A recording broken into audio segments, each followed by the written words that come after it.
Hello, everybody, and welcome to the PBPolitical podcast. We're here with a special reaction and analysis to the New Hampshire primaries, which were last night, Tuesday, January 23rd. I'm here with co-founder Michael Bodeker and Jefferson County Young Dems executive board member and senior contributor Rakshith Ramdas. So, hello, everybody. Welcome to the podcast. I guess we've been doing these for a while now, but New Hampshire primary election was last night. I guess we'll start on the Republican side where most of the energy was with now that Ron DeSantis is out of the race, which we, I guess, didn't mention because it hadn't happened last week, but he has dropped out, endorsed President Trump, and now it leaves Donald Trump and Nikki Haley left in the running for the Republican nomination. And after the votes have been tallied, 95% of votes counted, estimated by the AP. President Trump is leading with 54.4% of the vote. So I'll just let you guys have your initial reactions to the Republican side of last night. Yeah, I actually think that this was a really interesting race. I think our last podcast, Eshan, we kind of talked about our predictions, and I actually think this is just about where we thought it would be. We were kind of aggregating it ourselves and kind of figuring out where like the DeSantis and Christie voters would lay. And I think you and I both predicted somewhere in this margin. In that way, interesting. Nikki Haley actually won a fair share of counties and areas here. She won the area near Dover and Concord. Trump actually performed pretty well in Manchester and Nashua, but definitely somewhere in the region of where we expected. I don't think I'm particularly shocked. No, Rock.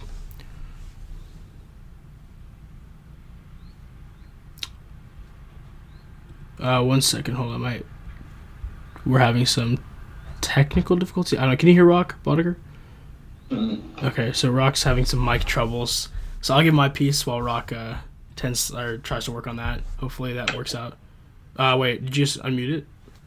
Can you hear me? Okay, yeah. So go ahead. Sorry, go ahead with your. Hold on. Let me pause. Rock, what's your take on last night's results on the Republican side? Yeah, so amongst college voters, there's a large turnout in the major cities of Concord, Manchester, and Hanover. Especially in Hanover, there was a large turnout for Nikki Haley, which is fairly expected amongst college voters as well. So I think it was interesting to see that there was not that large of a turnout for this demographic. And I think that made it swing more so in Trump's favor. I was expecting more of a closer race between Haley and Trump in this state. I was expecting it to come down to like the wire, but just based on how much funding and how many events she was doing in New Hampshire. But for some reason, she made this seem like it was a victory, even though she's going in South Carolina next week. Yes, that's her home state, but Trump is going to be expecting a large turnout for his base as well. So going forward, it's going to be interesting to see how she can spin this off as a victory, even though she's lost in Iowa now in third place, and then now in New Hampshire, where she's the only last candidate against Trump that's seeming that the Republican Party is going to turn towards to now. Yeah, and I mean, I think, me personally, looking at it, actually, I think I was the one from us two, Bodeker, that said Trump would actually maybe hit the 60% mark. I was a little bit more confident in his ability. This is before DeSantis had dropped out. But yeah, Nikki Haley definitely got a push from not just Republican voters, because Republican voters in the New Hampshire area, Northeast in general, tend to swing more liberal. Like the Chris Christie type of governor, the Phil Scott, those guys, the Chris Sununu, who endorsed Nikki Haley in New Hampshire. But another thing that really helped out Nikki Haley in this election, and just keep in mind, I mean, she still lost by 11 points, but I do think the amount of undeclared voters, and just to break that down, New Hampshire has an open primary where you can vote on either primary, so you can vote in the Republican Party even if you're not a registered Republican. You can be a quote-unquote undeclared voter. This includes Democrats, independents, and they really turned out from the data we've been looking at. I think I saw that, and I mean, just looking at like the side-by-side, it's not like a great measure to see how the general election will go, but the New Hampshire Democratic primary, as of now, has about it seems like there's about 100,000-ish votes cast on that side. You go to the Republican side, there's easily over 300,000. So there's like a 3-to-1 difference in enthusiasm. I'm not saying that. I mean, there could just be more Republican voters turning out because there's I guess a non-competitive primary in the Democratic side. But I do think a lot of Democrats and independents decided to go to the Republican primary, and definitely helped out Nikki Haley. If you saw a lot of the exit poll data, which I'm trying to pull up here, CNN did a lot of it. I think the New York Times has some too, but like a lot of the voters by ideology, Haley led among liberals and moderates against Trump with liberals 75-24 against Trump, 61-37 in moderates. Education, white college degrees, 61-37 against President Trump, a huge margin there, while Trump won the non-college educated 64-34. So a lot of these status breakdowns really were apparent in New Hampshire. And also one really interesting one I want to mention just real quick before I'll stop talking is the evangelical vote really turned out for Trump, which we've kind of seen due to his success in overturning Roe v. Wade on the Republican side, their success there, and him being in office while he was essentially done, more or less. 70% among evangelical voters, and he still won all others by 50-48. So he was competitive everywhere but you can see the breakdown, and you can start seeing where like the undeclared voters really made an impact on this primary. Yeah. Yeah, definitely like Rex said, the college educated and the undecided voters definitely making a big push for Haley. If we look at the polling actually from New Hampshire before this, RCP had Trump at his average at about 56, and he ended up at about 54.5, and they had Haley at 36.5, and she ended up at 43 1/3. So she ended up actually getting a pretty large bump from and it seems like a lot of DeSantis voters, and it may not be just DeSantis voters, it may be more of the undecided voters, because we kind of didn't know where those voters would lie. DeSantis actually he actually finished third place in New Hampshire, which is I still think kind of funny. Chris Christie finishing in fourth, I also think is a little bit humorous. Just kind of looking at all of these other candidates. I mean, Asa Hutchinson even cleared 100 votes. But definitely limiting Nikki Haley's path to victory. I saw a stat, I think it was that no Republican nominee has ever won Iowa and New Hampshire and lost the primary. Yeah, and it was also like no non-incumbent has won both as well on the Republican side. Yeah. So, I mean, looking at it this way, I mean, the road for Nikki Haley, you could argue, is impossible. I think you and I we would all probably argue it's improbable, and that's probably being a little bit generous. But I mean, there's still, especially considering that there's still criminal trial stuff to go down, and there's still a bunch of stuff between now and Election Day. I don't think everything is over. I think there's just going to be, as we get into Super Tuesday, we'll see how that shakes out. I assume that will be another Trump victory. I mean, just based on all the metrics that we're seeing. Like in New Hampshire, Nikki Haley was polling pretty highly, but nationally, she's still really hovering between 10 and 15%, which is not going to, and of course, that's not going to be enough to secure the nomination. So she needs, other stuff to happen. It's kind of like, not to make a sports reference, but, like when you're watching like the playoff picture, it's like your team needs to win and have three other teams lose. That's kind of, I think, the situation that Nikki Haley finds herself in. I almost feel like she's not in control of her own destiny.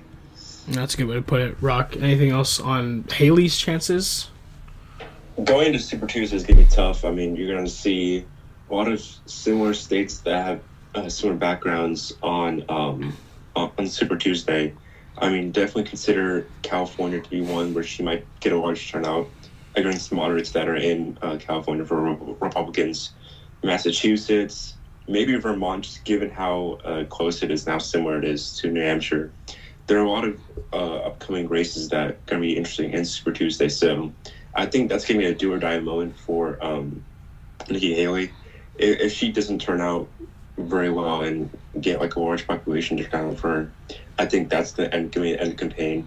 And right now, I'm very interested to see if she's going to be considered for VP. I heard something on Axios saying that she's a considerate for Trump's VP just because of how she's able to get that moderate base towards Trump.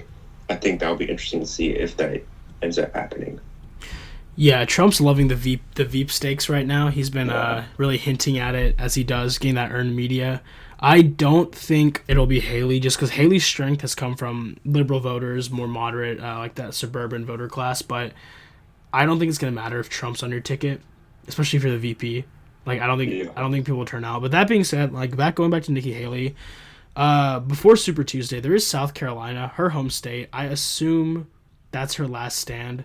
Although I guess the one way that she could continue is, and this is so the problem with Nikki Haley's campaign is that the states like New Hampshire are probably going to be her strongest. I mean, once you hit South Carolina, where I believe Trump is polling in the 60s, and to be fair, Nikki Haley, I would say overperformed the last round of polling out of New Hampshire by about 5 to 10%. But I mean, going into South Carolina, last two internal polls from Trump that are public, at least 64% in the state, and then 68 once DeSantis dropped out, or without DeSantis in the race. Emerson 54, and the common thing is if you lose your home state, you drop out. I don't know if Nikki Haley wants to make this a delegate race. That might be her hope, because she did, and we sort of got into this I believe last episode. So she did end up winning 9 delegates last night.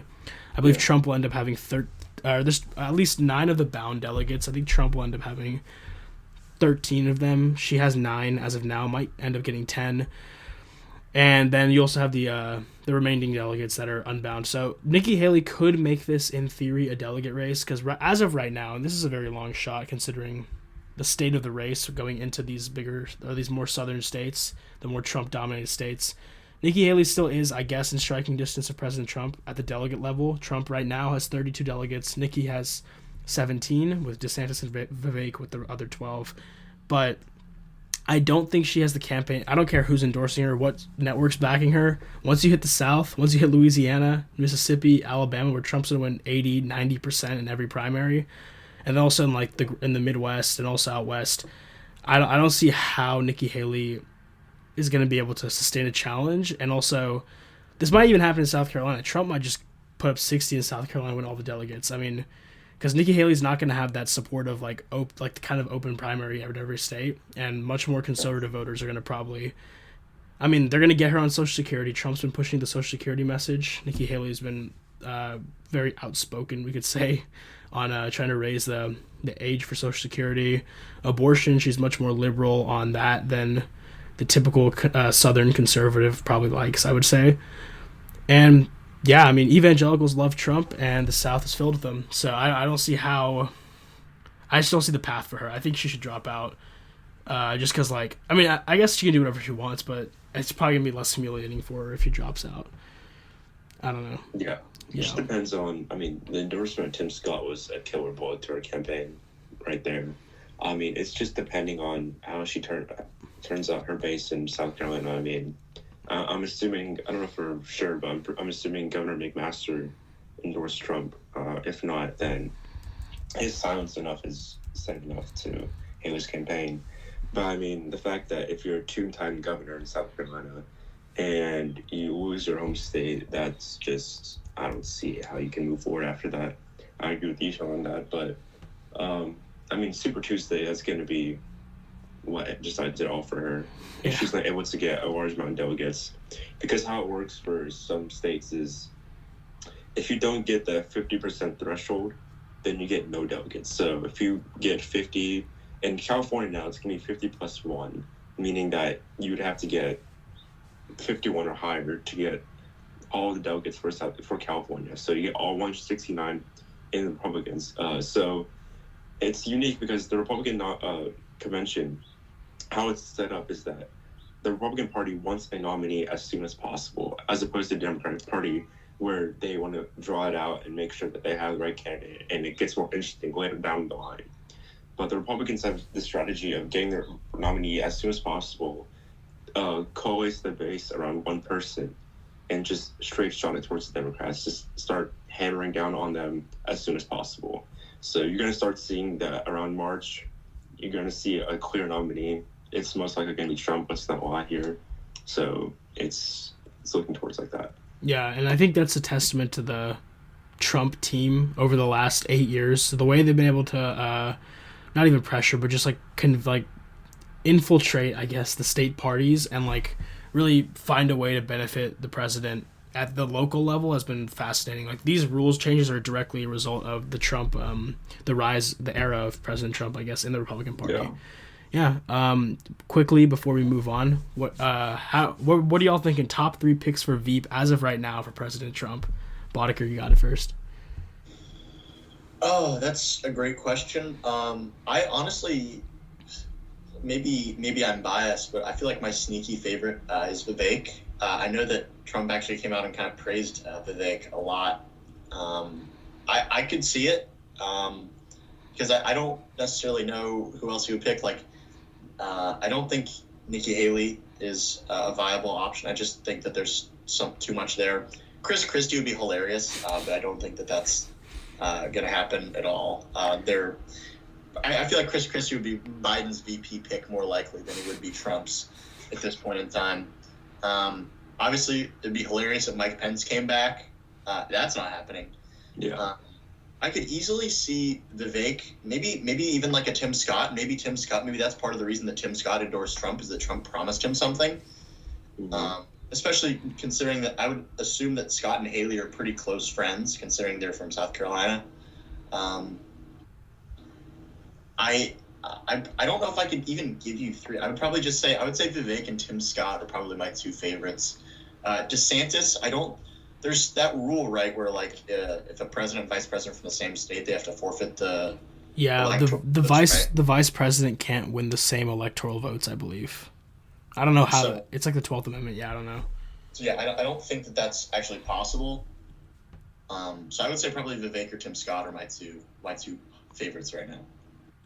Rock, what about you?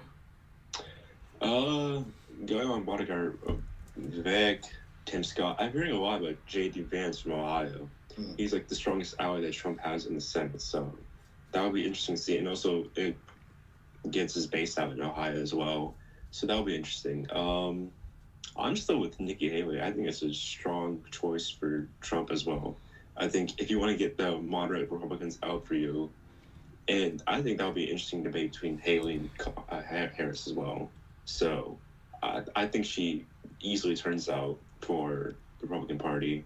And I think it will make Trump seem more moderate than he actually is. And if you're going up against Biden, I think that's the best shot that the Republicans have. So that would be pretty cool to see. I think we've mentioned Tim Scott so many times as a VP pick. I think he's number 1 on the list. I mean, it's a perfect pick. My second pick, I guess you guys didn't mention, but I think I've seen a lot of like buzz around it. I think it kind of makes sense, as much as I probably wouldn't be a fan. Congresswoman Elise Stefanik from Michigan. She's been I believe she's a number 3 member in the House now on the Republican side. She's 39 years old. I guess she is part of I don't know if she's in the Freedom Caucus. No one knows who's in the Freedom Caucus. But she's moved. I think she was fairly moderate at the beginning, but she's from New York. She's not from Michigan, sorry. But she's fairly moderate at first, kind of moved a little bit more to align herself with Trump. But I think she's somebody that's a dark horse. And then I would say I put Vivek third because I think the base really likes Vivek. So like the Trump, I mean, I've seen these events where he's like surrogating for Trump while Trump's like waiting to speak and stuff, and they seem to be really big fans of him. I think Trump might be. I don't think Trump will be put up. I think the advisory committee that he probably has will be like, oh, he has no experience from Washington, which obviously Trump didn't either. But I think Trump would want. That's why he picked Mike Pence, right, to have a governor, like to appease somebody. J.D. Vance could be good. I heard one person on somewhere told me Katie Britt is an option, which would be kind of crazy. Senator from Alabama. I would say one of the more moderate senators on the Republican side, as in, I don't know if moderate is the right word, but more like diligent and like state focused than most senators who tend to like grab headlines. I always say if you don't know what someone's doing in Washington, they're probably doing a good job. Senator Britt kind of exemplifies that, while we have our other senator always making headlines. So that could be something interesting. I mean, she's also like 40. I think kind of be interesting, but yeah, I don't know. This will be a fun. Trump will definitely make it fun for the next 5-6 months before he announces his pick, unless he announces early, which would be cool too. But alas. All right, let's move to the Democratic side for a little bit. So we actually had our first primary in the Democratic side. However, this is weird because the DNC is not going to be counting delegates from New Hampshire, which I personally am not a fan of, because it's in the New Hampshire laws that, and Rock, you actually wrote a great article around this now up on PBPolitical.com that kind of talks about the process for Democrats. But New Hampshire has a law that says that has to go first in the nation. The DNC, wanted to put South Carolina first. Maybe for diversity, like I said, but also I think it's more because they want Joe Biden to have an easy run at it. Because he finished, 5th in New Hampshire in 2020. Wasn't good in Iowa. I think they really just want to give Biden the easiest path, which kind of tells me a lot about how they're viewing Biden as a candidate right now. But anyways, he wasn't even on the ballot in New Hampshire. He was a write-in candidate. And as of now, from the AP estimate, 94% of the votes counted. He has won the New Hampshire primary with 54.8%. Next closest challenger was Congressman Dean Phillips from Minnesota's 3rd, trying to mount a LBJ McCarthy-esque challenge. He ended with 22,000 votes, also known as 20% of the vote. There's also some unprocessed write-ins coming in with 9.8. We don't know if those are Biden, if those are somebody else. They could be ceasefire votes, which is a movement that was kind of growing in the last couple of weeks. And then there's other write-ins, and then 4.6%, the other major contender, you could say, Marianne Williamson, who has not had a great campaign. So, yeah, guys, what do y'all, how do we look at New Hampshire? Is 54.8% good for Biden? Is it just enough to keep any questions away? What do y'all think going into the next rounds of primaries? I think it's just enough to make sure that he's still going to be the candidate for Democratic Party. I think that going to South Carolina, I mean, we all remember the endorsement that he got from Jim Clyburn in 2020. That was his strongest starting point for the campaign. I mean, he lost to Buttigieg in 2020. Like you said, 5th in New Hampshire. He was horrible in those 2 states. And then somehow he came out of nowhere and turned out the black vote in South Carolina. So going forward, I think it's going to be clear that Dean Phillips or Marianne Williamson, I mean, there's nothing that's going to come from them. They'll get like a couple votes, a couple delegates, maybe here and there. But, yeah, I think Biden is the clear nominee. So it's just a matter of how he conducts his domestic policy going forward, how he campaigns in moderates and independents. I mean, we also have RFK Jr. now. That's going to be interesting. So just seeing what he does going forward. Like, I mean, he has to hammer down the abortion aspect of the campaign. I mean, Dobbs being so unpopularly favored in various states across the country. I mean, I think I saw a poll that said approximately 60, 70 people unfavorably viewed Dobbs. So, I mean, that's just going to be interesting going forward. Yeah, I think it's all but sealed. I think that, like, if you're the Democratic Party, right, like backing down from Biden now, I think damages the prospects of winning in November to, I would say, to a lot of people. Because, I mean, he is still the president. And I think, for either party, if it was Trump in 2020 or Biden now, like, removing the incumbent president in a primary, I feel like is a little bit of kind of shows a lack of confidence. And I don't think that's kind of what Democrats want to portray, especially considering that, you're looking at Trump on the other side of the ballot.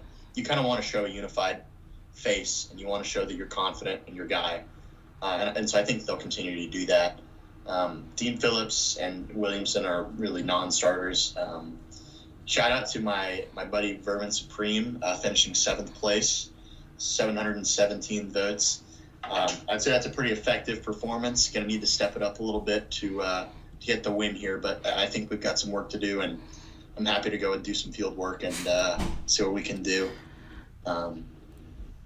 But no, I think that Biden's got it, especially as we keep going further. We get into Super Tuesday.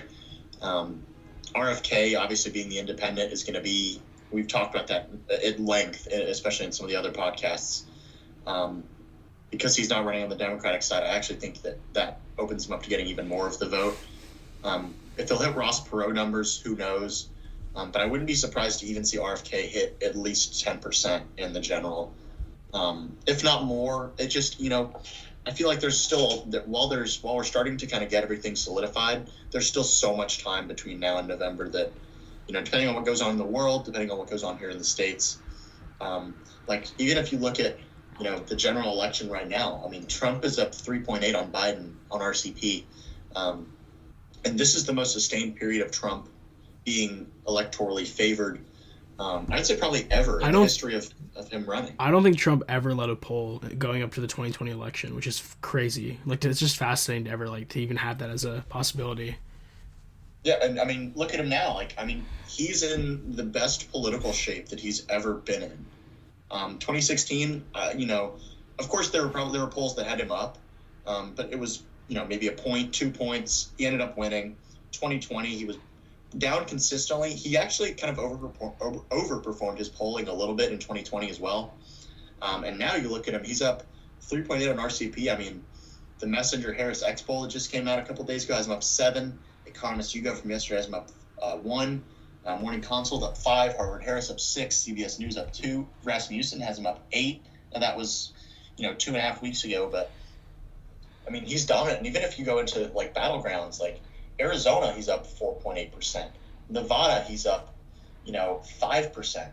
You go into Wisconsin, it's actually tied, which is interesting because Wisconsin has been seen to be kind of trending right in recent years. But if you look at Michigan, which is kind of seen to be a little bit to the left of Wisconsin, Trump's up 5 again. Pennsylvania, Biden's actually up by half a point, but half a point in Pennsylvania could flip either way. North Carolina, Trump is up 9 in North Carolina. And even in Georgia, which Biden won Georgia in 2020, Trump's up 6.5% in Georgia. Is Georgia going to be that purple state again? Who knows? It's crazy that after all of the stuff that's happened, Trump's in the best spot that he's ever been in. I just think that there's still so much time between now and November. Who knows? Will these margins will they narrow as people make up their minds even more? Or, I think it's super fascinating to see what's going to go down. Yeah, for Trump specifically, I mean, the overall pattern is that it comes down to the wire for him. I mean, in 2016, Clinton going to the conventions was the clear winner at that point for the general election. But then towards October, things started to shift back to Trump. I mean, last-minute polls showed him over the edge in different battleground states. In 2020, I mean, we had COVID during that time, and that's obviously different, but his messaging during COVID around that September, October time really shifted the balance towards Biden as well.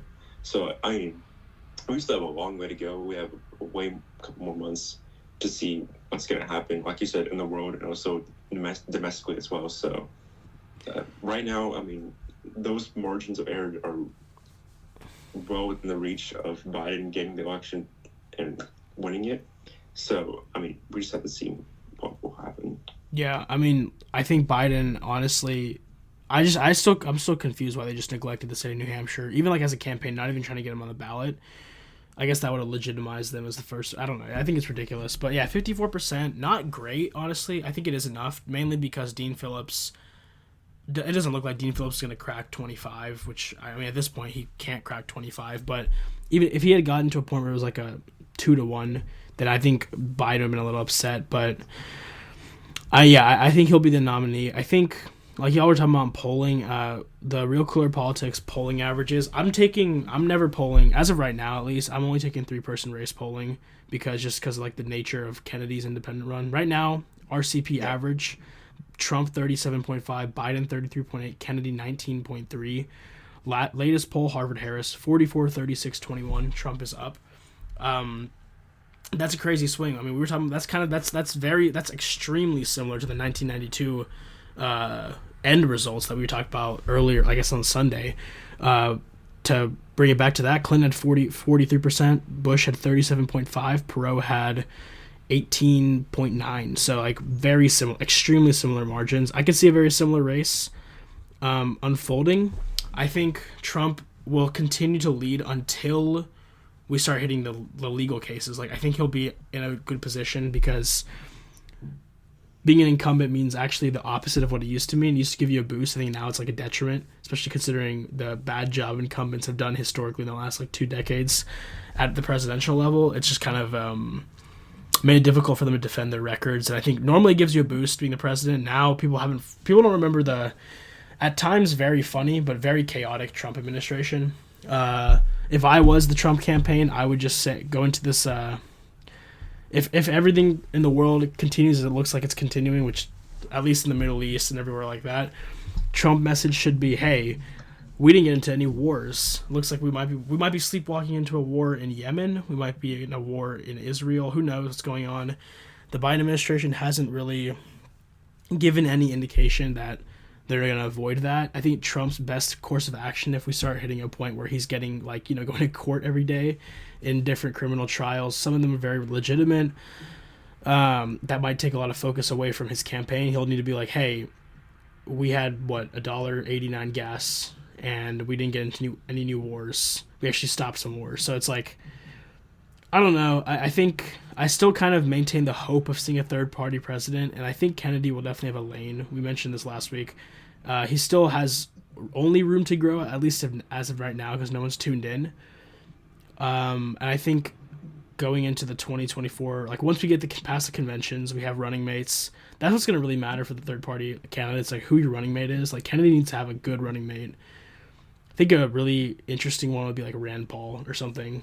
I know they met recently. That would be kind of crazy. I don't think he'd ever do it, but that'd be kind of like he has to have someone credible, I think, I don't know. I think Biden definitely isn't in a good spot though.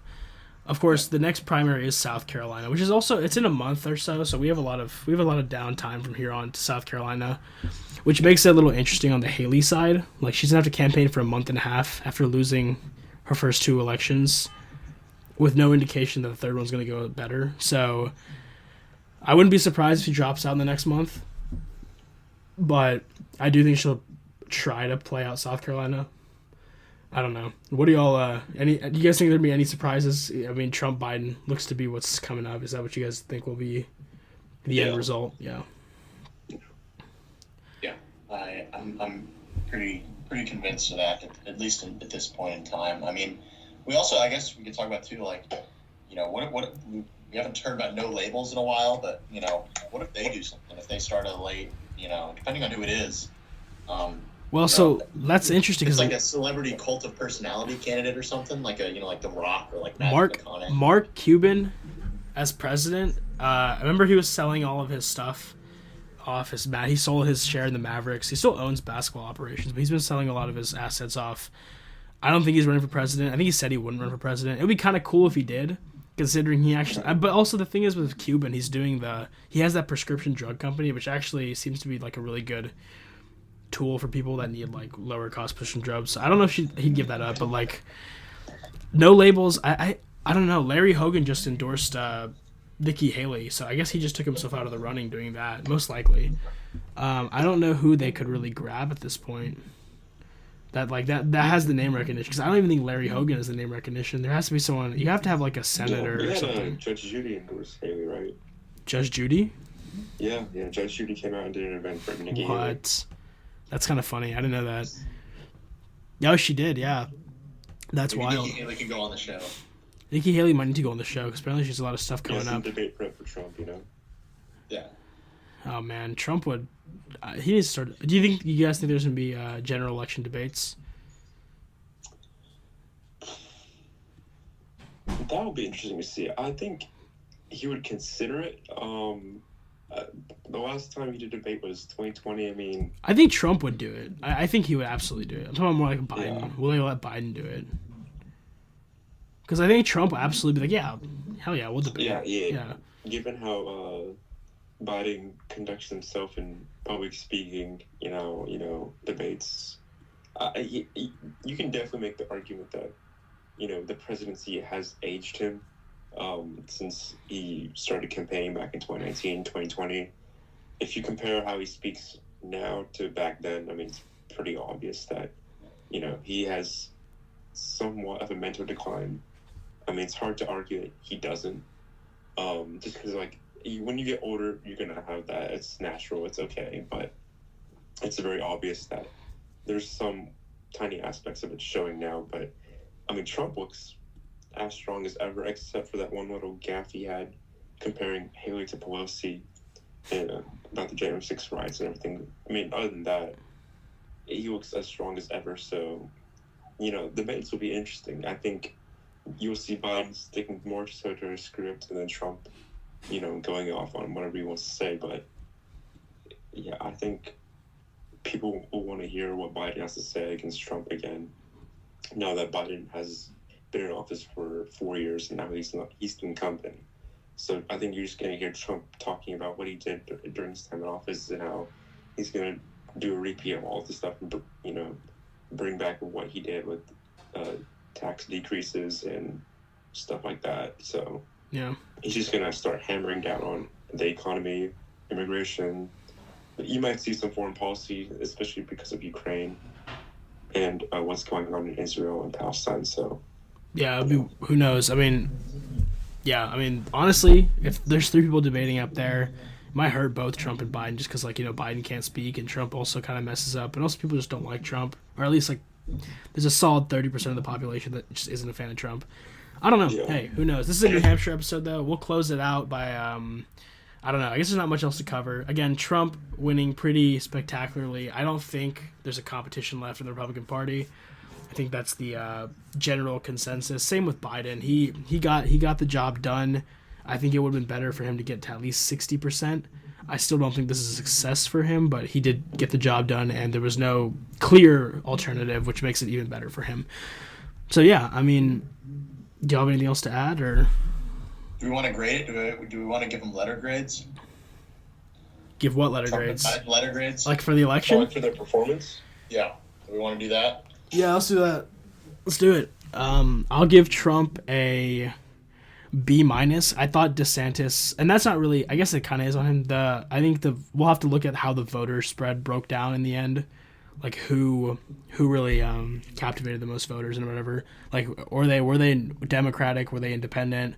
How many Republicans came out there? But I'll give him a B-. I think he still should have. If he had hit 60, I think it was done. He couldn't get there. So yeah, B- for me. I'm gonna say B+. He had a large turnout in the urban cities, the major cities of New Hampshire, except for I'm assuming Concord was the one that I looked at where Nikki Haley had a strong turnout there. But besides that, Manchester, Dover, she really carried, and he really carried in those cities as well. So I'm just gonna say give him a B+. I'm gonna stick right in the middle of you guys. Actually, I'm gonna go with a B.